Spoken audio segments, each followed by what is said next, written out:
Hi all, this is just going to be a quick video to let you know that you can download some free glitch percussion one-shots from my website. I'll put a link in the description to where you can grab those. I thought I'd just show you these whilst also trying a new technique that I've learned recently. Basically, it's a technique that allows you to trigger random samples in a Logic project, which is ideal, of course, for creating glitchy layers to put into your drum beats, or even just creating fills, that kind of thing. So what I'll do is I'll just quickly run you through how you do that, whilst also showing you the sounds at the same time. And like I say, if you like them, you can just go and download them straight from my site. I'll leave a link in the description below. Okay, so at the moment, I've just got this really basic piece of music loaded up that I've created. It sounds like this.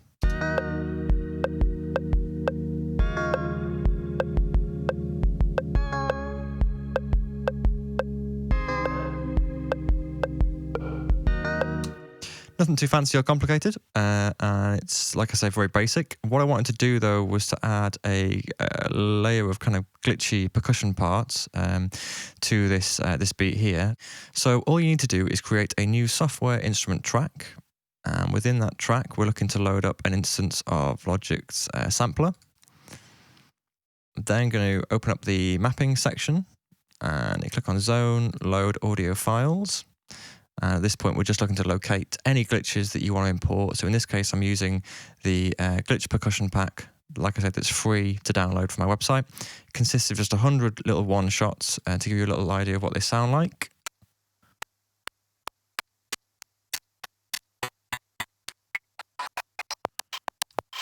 So you get the idea, just tiny little snippets of sound.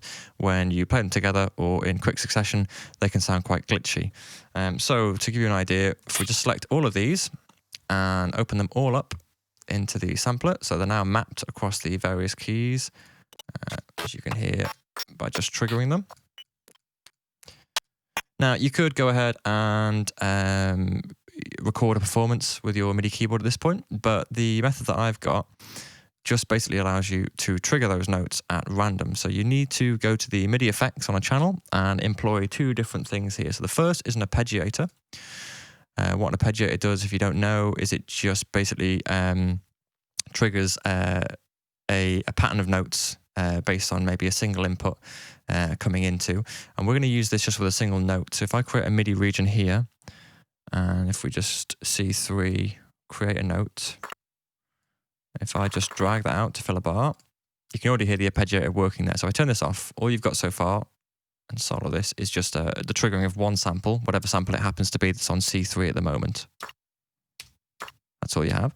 So with an arpeggiator, effectively what we'll be doing here, because there aren't multiple notes being input, it's just one note, the arpeggiator will just repeat that note, and we can set the rate of that repetition here using the rate knob. So we'll go for 16ths first of all. You get it there. Repeated over the one bar loop. Okay, we can turn that down. We can go higher. Whatever. We'll go on to maybe 8th notes for now. Just set that there. And what we're looking to do then is employ a second MIDI effect. This time we're looking for the randomizer. Now, what this allows you to do is basically randomize values, different values.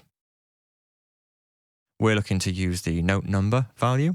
So effectively what we're doing here is we are randomizing every note that gets played and comes into this MIDI effect is then reassigned a new value at random. So in other words, although it's a C3 here, and we know it's multiples, there's 8 notes playing here, each one of those comes into here and isn't necessarily a C3 any longer. It could be changed to any other note on the scale. So this should give you a pretty clear idea of that.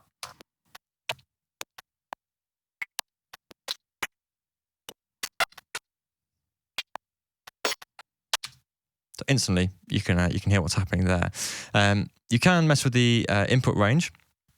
You've got to remember that this randomizer will pick a note from the entire keyboard, piano roll rather, and of course on the sampler we only have 100 samples, which don't quite stretch to the bottom of the keyboard.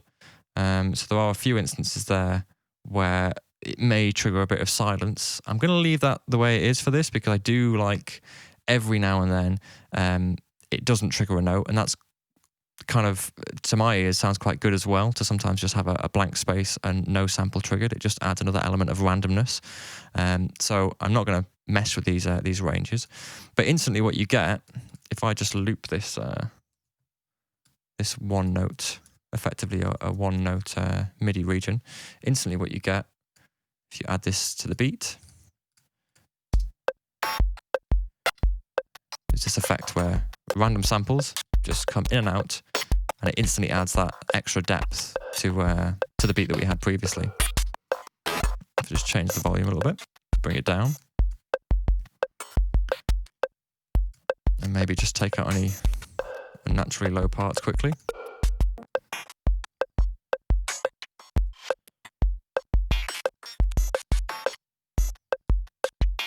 But straight away, instant glitch beat, very minimal effort. What you could do is you could also bounce down this region very simply. So let's say you randomly want to bounce down whatever you have. You then, if I just quickly take this and normalize it so we can see there, you've then got this random selection of glitches.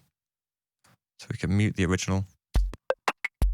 We now have a preset, so it's not random. You could pick sections of this that you like, ditch the bits that you don't like, and start to get really creative and really selective.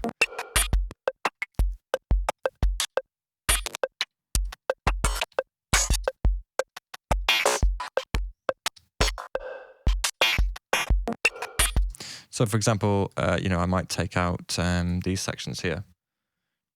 This bit here I wasn't too fond of. And the same goes for that section there.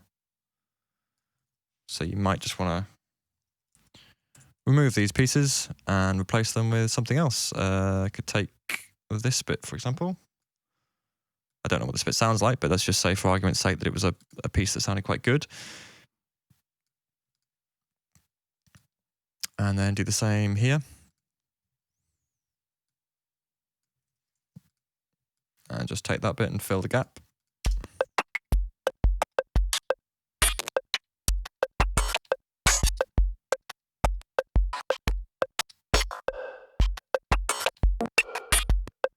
And there we go.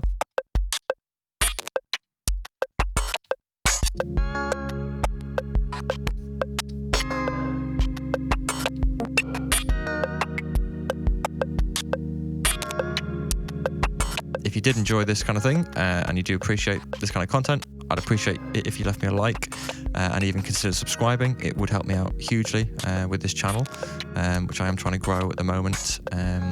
Things are difficult. It's hard getting videos out when you're in isolation with a young child, but I will keep trying to get consistent videos out for you guys. So if you could let me know that you're enjoying this sort of thing, that would really help me. And yeah, we'll leave it there. Have fun. I'll see you in the next video.